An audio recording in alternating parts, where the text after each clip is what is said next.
बच्चों, आज मैं आपके लिए जो टॉपिक लाई हूँ उसका शीर्षक है विशेषण। तो हम सबसे पहले पढ़ेंगे विशेषण क्या है या विशेषण की परिभाषा क्या है या विशेषण किसे कहते हैं, और उसके बाद हम इसके प्रकार, विशेषण के जो 4 प्रकार होते हैं उनके बारे में भी डिटेल से पढ़ेंगे। तो पहले मैं आपको परिभाषा बता देती हूँ कि विशेषण किसे कहते हैं। संज्ञा एवं सर्वनाम शब्दों की विशेषता बताने वाले शब्दों को हम विशेषण कहते हैं। ये सब चीजें आपने पहले से पढ़ रखी होंगी, फिर भी मैं आपको बता देती हूँ कि संज्ञा एवं सर्वनाम, इसमें 2 ही चीजें आती हैं, संज्ञा और सर्वनाम। यानी कि संज्ञा और सर्वनाम शब्दों की विशेषता जो शब्द बताते हैं उन शब्दों को हम विशेषण कहते हैं। इसको हम कुछ मैंने उदाहरण लिखे हैं, उनके माध्यम से हम समझ लेते हैं। फर्स्ट है आपका, तोते का रंग हरा है। तोते का रंग कैसा है? हरा। तो हरा किसकी विशेषता बता रहा है? तोते की। तो जो हरा शब्द है, चूंकि तोते की विशेषता बता रहा है, इसलिए हरा शब्द आपका विशेषण हुआ। ऐसे ही सेकंड है आपका, वह फूल लाल है। लाल क्या है? फूल।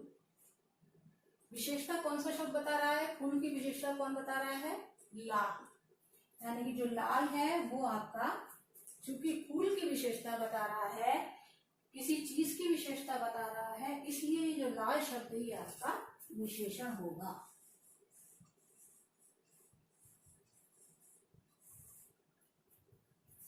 इन दोनों उदाहरणों से आपको समझ में आ गया होगा कि जो शब्द किसी व्यक्ति की, वस्तु की, स्थान यानी कि संज्ञा, और सर्वनाम किसी, जो इन दोनों के स्थान पर जो शब्द प्रयोग किए जाते हैं अर्थात सर्वनाम की विशेषता बताते हैं, उन्हें हम विशेषण कहते हैं। जैसे फर्स्ट उदाहरण में तोता क्या है? आपकी संज्ञा है। तोते की विशेषता कौन सा शब्द बता रहा है? हरा। और सेकंड जो उदाहरण दिया है, इसमें आपका सर्वनाम है वह फूल। फूल के लिए आया है वह, तो सर्वनाम शब्द हो गया वह। और वह फूल की जगह हम ये भी कह सकते हैं वह लाल है, लेकिन क्या बताया गया है इसमें कि फूल लाल है, वह फूल लाल है। तो जो फूल है उसकी विशेषता कौन सा शब्द बता रहा है? लाल, इसलिए यहाँ पर लाल शब्द विशेषण होगा। इसके बाद हम बात करेंगे विशेषण के प्रकार की, कि विशेषण के कितने प्रकार होते हैं। तो विशेषण के 4 प्रकार होते हैं। फर्स्ट है आपका गुणवाचक विशेषण। अब जैसे कि नाम से स्पष्ट हो रहा है, गुणवाचक विशेषण। अगर हम इस शब्द के ऊपर जाते हैं तो इसमें केवल हम यही समझ सकते हैं शब्द के द्वारा कि केवल जो गुण बताते हैं, गुण को बताने वाले शब्द, गुणवाचक शब्दों को बताने वाले विशेषण शब्द गुणवाचक विशेषण के अंतर्गत आते हैं, लेकिन ऐसा नहीं है। यहाँ पे हम बात करते हैं गुणवाचक विशेषण के अंतर्गत गुण और दोष की, रंग और रूप, आकार और प्रकार। यानी कि अगर कहीं गुण के साथ किसी का दोष भी बताया जाएगा विशेषण शब्दों के द्वारा, तो वो भी आपका गुणवाचक विशेषण के अंतर्गत ही आएगा। रंग के साथ रूप या रंग, दोनों में से कोई भी चीज अगर बताई जाएगी तो वो भी आपकी गुणवाचक विशेषण के अंतर्गत आएगी। इसके अलावा अगर आकार, प्रकार, किसी चीज का उन्होंने आकार बताया कि वह बड़े कमरे में रहता है या वो इतने बड़े मकान में रहता है, तो वो सब आकार और प्रकार जो शब्द बताएंगे वो सब आपके गुणवाचक विशेषण के अंतर्गत ही आएंगे। अब इस चीज को हम कुछ उदाहरण के द्वारा समझ लेते हैं। जैसे फर्स्ट है आपका ईमानदार लड़का। वह ईमानदार लड़का है, मान लीजिए हम ये कहते हैं, तो यहाँ पे जो ईमानदार शब्द है वह लड़के की विशेषता बता रहा है, उसका गुण बता रहा है। कौन सी विशेषता बता रहा है? गुण बता रहा है। इसलिए चूंकि यह गुण को बता रहा है ईमानदार शब्द, इसलिए ये गुणवाचक विशेषण के अंतर्गत आएगा। सेकंड है आपका बेईमान आदमी। अब हालांकि ये गुणवाचक विशेषण है, लेकिन यहाँ जो बेईमान शब्द है वो भी इस, हालांकि ये दोष है, लेकिन चूंकि आदमी के गुण और दोष दोनों ही इस विशेषण के अंतर्गत आते हैं, इसलिए जो बेईमान शब्द है वो भी आपका गुणवाचक विशेषण के अंतर्गत ही आएगा। ऐसे ही अगर हम कहते हैं रंग बिरंगी तितली, तो रंग बिरंगी किसके अंतर्गत आ रहा है? उसका रंग और रूप बता रहा है तितली का। तितली कैसी है? रंग बिरंगी है, तो इसलिए ये शब्द भी गुणवाचक विशेषण कहलाएगा। तो आपको केवल ध्यान इतना रखना है कि गुणवाचक संख्यावाचक विशेषण के अंतर्गत केवल गुण ही नहीं आते हैं, बल्कि गुण के साथ दोष, रंग, रूप, आकार और प्रकार आदि ये सारी चीजें गुणवाचक विशेषण के अंतर्गत ही आती हैं। सेकंड है आपका संख्यावाचक विशेषण। इसे हम केवल इस शब्द से संख्यावाचक विशेषण के द्वारा ही ध्यान रख सकते हैं कि वे विशेषण शब्द जो हमें किसी संख्या का बोध कराते हैं, संख्यावाचक विशेषण के अंतर्गत आते हैं। अब संख्या आपकी दो तरह की होती है, निश्चित भी हो सकती है और अनिश्चित भी, है ना। तो अगर संख्या निश्चित है तो इसका पहला प्रकार हो जाएगा निश्चित संख्यावाचक, और संख्या अगर अनिश्चित है, निश्चित नहीं है, तो वो हो जाएगा आपका अनिश्चित संख्यावाचक विशेषण। तो हम इसको समझ लेते हैं उदाहरण के माध्यम से। फर्स्ट है आपका 2 दर्जन मैंने 2 दर्जन केले खरीदे। अब यहाँ पर जो 2 दर्जन शब्द है वो केले की संख्या बता रहा है, इसलिए ये संख्यावाचक विशेषण तो हुआ, लेकिन निश्चित हुआ या अनिश्चित ये हम कैसे जानेंगे। अब चूंकि 2 दर्जन केलों को हम गिन सकते हैं, 2 दर्जन केलों की हम गिनती कर सकते हैं, उनकी गणना कर सकते हैं, इसलिए 2 दर्जन शब्द निश्चित संख्यावाचक विशेषण के अंतर्गत। सेकंड है अनिश्चित संख्यावाचक विशेषण। अनिश्चित जैसा कि नाम से ही स्पष्ट हो रहा है, अनिश्चित यानी कि इसमें संख्या निश्चित नहीं होती है। इसका उदाहरण है मेज पर कुछ पैन रखे हैं। इसमें जो है जो कुछ शब्द है, इसके द्वारा हम ये पहचान पा रहे हैं कि इस पेनों की संख्या निश्चित नहीं है। क्यों? क्योंकि हम इन पेन को गिन नहीं सकते, इनकी गिनती नहीं कर सकते। तो इससे हमें ये स्पष्ट हो रहा है कि जो कुछ पेन रखे हैं ये हमें संख्या की अनिश्चितता का बोध करा रहा है, इसलिए ये अनिश्चित संख्यावाचक विशेषण हुआ। परिमाणवाचक विशेषण। इसमें जो परिमाण शब्द है यही हमें इसके बारे में बता रहा है। परिमाण अर्थात मात्रा। तो वे विशेषण शब्द जो हमें किसी वस्तु की मात्रा, माप या तोल के बारे में ज्ञान कराते हैं, वे सब परिमाणवाचक विशेषण कहलाते हैं। इसको हम उदाहरण के द्वारा स्पष्ट कर देते हैं। जैसे 4 मीटर कपड़ा, मुझे 4 मीटर कपड़ा चाहिए। अगर हम ये कहते हैं तो इसमें जो 4 मीटर है कपड़े का नाप बता रहा है, माप बता रहा है, इसलिए ये शब्द 4 मीटर शब्द परिमाणवाचक विशेषण के अंतर्गत आएगा। सेकंड है आपका मुझे थोड़ा सा आटा दो। इस पे आटे की नाप तोल के लिए या तोल के लिए कौन सा शब्द आया है? थोड़ा, है ना। वो बता रहा है मुझे कितना आटा दो, थोड़ा सा आटा दो। तो जो थोड़ा शब्द है वो चूंकि आटे की तोल बता रहा है, इसलिए ये शब्द भी परिमाणवाचक विशेषण कहलाएगा। बच्चे कंफ्यूज होते हैं परिमाण में और संख्या में। अब इन दोनों में डिफरेंस क्या है? संख्या में आपकी संख्या होती है, उसको गिना जा सकता है। यहाँ पे आपकी मात्रा, माप या तोल होती है, इसको गिना नहीं जा सकता, नापा जा सकता है या तोला जा सकता है। तो ऐसे शब्द जो नाप तोल के अंतर्गत आते हैं वो आपके परिमाणवाचक विशेषण कहलाएंगे, और जो संख्या के अंतर्गत आते हैं वो आपके संख्यावाचक विशेषण के अंतर्गत आएंगे। फोर्थ है आपका सार्वनामिक विशेषण। ये भी आपके नाम से ही स्पष्ट हो रहा है। इसमें सबसे पहला शब्द आ रहा है सर्वनाम। यहाँ मैं आपको एक चीज और बता देती हूँ कि सर्वनाम शब्द में कौन सा प्रत्यय लगा है। अगर ये शब्द आता है, क्वेश्चन आता है, तो आपको पता होना चाहिए कि इसमें सर्वनाम में आपके, देखिए मैं आपको लिख के दिखा देती हूँ, सर्वनाम प्लस 1 बराबर सर्वनाम। इसको जब हमने अलग अलग किया तो यहाँ पे सर्वनाम प्लस एक प्रत्यय आया है, जो आपको लास्ट में दिखाई दे रहा है। एक प्रत्यय के सहयोग से ही आपका ये शब्द बना है सार्वनामिक। और ये आपको पता होना चाहिए कि जब लास्ट में एक प्रत्यय होता है, जो पहला वर्ण होता है वो हमेशा दीर्घ हो जाता है। तो इस तरह से सर्वनामिक शब्द नहीं होगा, ये हुआ आपका सार्वनामिक। तो इस शब्द में, सार्वनामिक शब्द में पहले क्या आ रहा है? सर्वनाम आ रहा है। तो इसकी परिभाषा भी ठीक इसी प्रकार हो जाएगी, जो सर्वनाम शब्द विशेषण का कार्य करते हैं वे सार्वनामिक विशेषण कहलाते हैं। इसको हम उदाहरण के द्वारा देख लेते हैं। फर्स्ट है आपका यह पुस्तक मेरी है।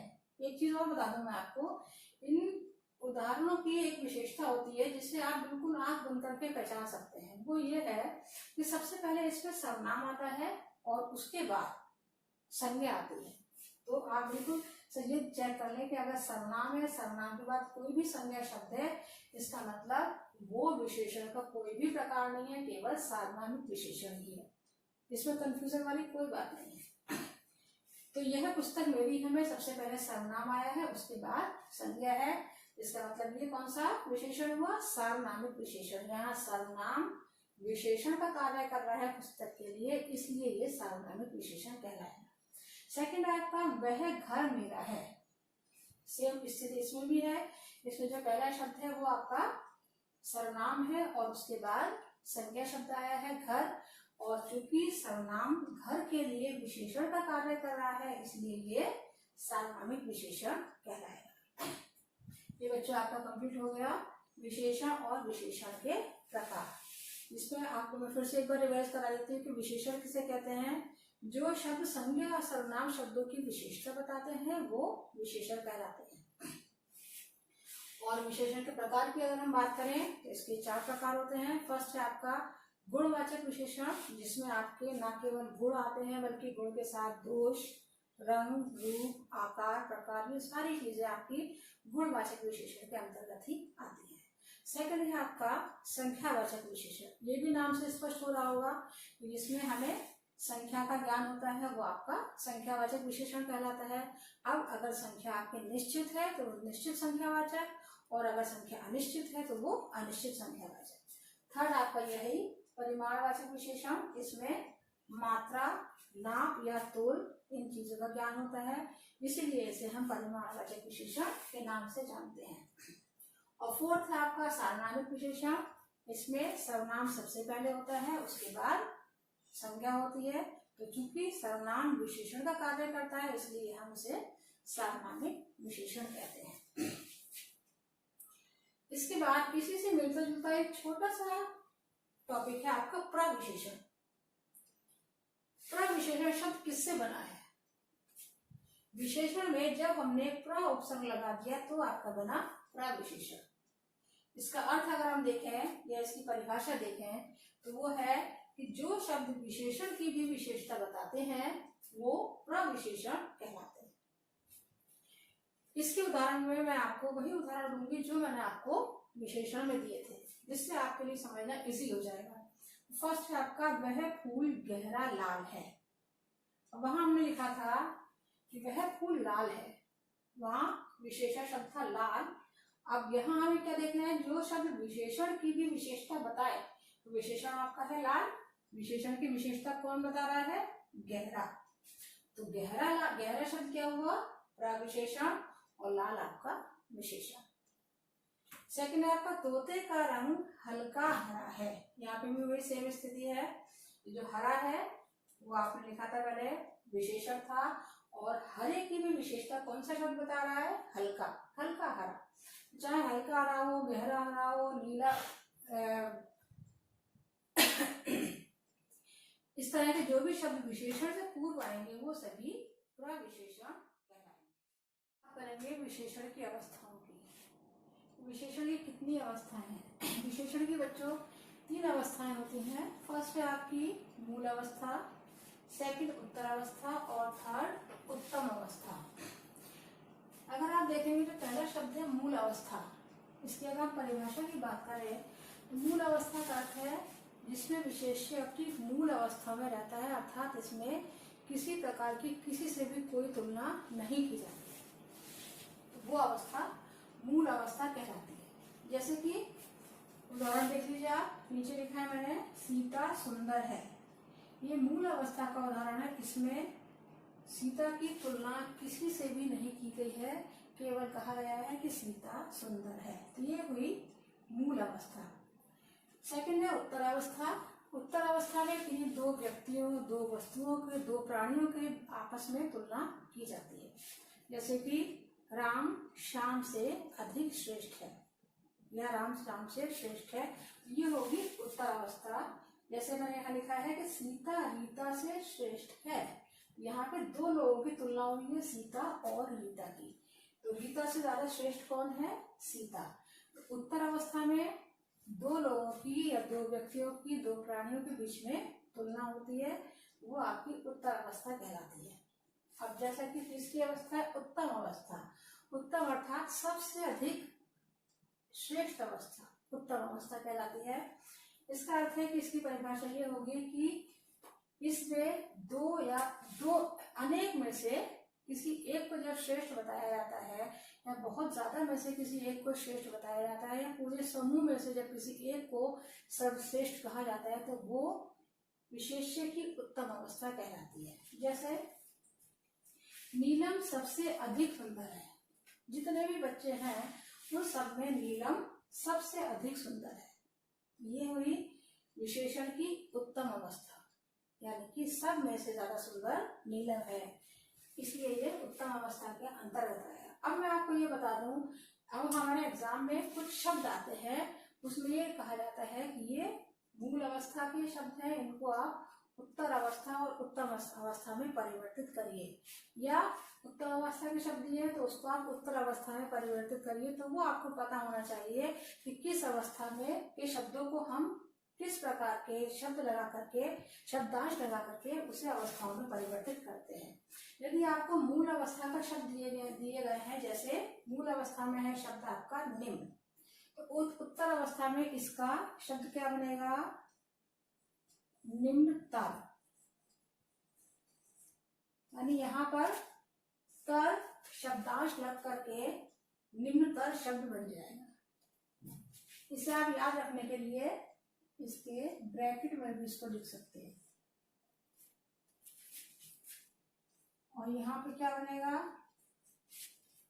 यहाँ पे तम लग जाएगा, इस शब्द के अंत में तम शब्दांश लग जाएगा, तब आपका उत्तम अवस्था का शब्द बन जाएगा। यह हो जाएगा निम्न तम।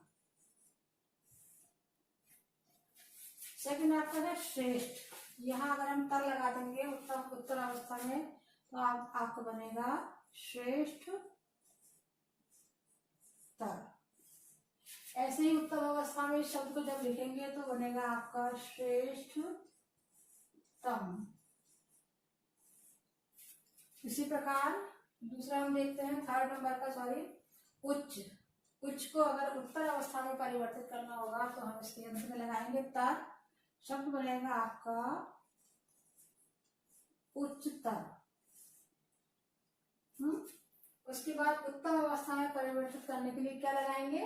तम, शब्द बन जाएगा उच्चतम।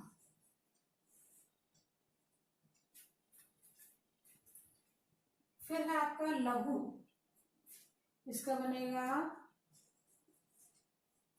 लघुतर, और यहाँ हो जाएगा आपका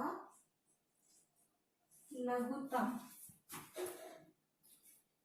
ऐसे ही यहाँ पर होगा सुंदरतर,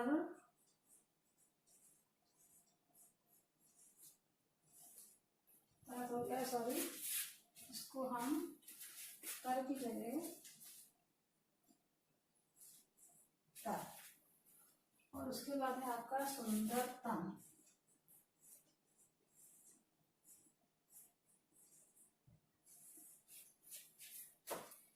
ठीक ऐसे ही मधुर का बन जाएगा आपका मधुर तर और मधुरतम।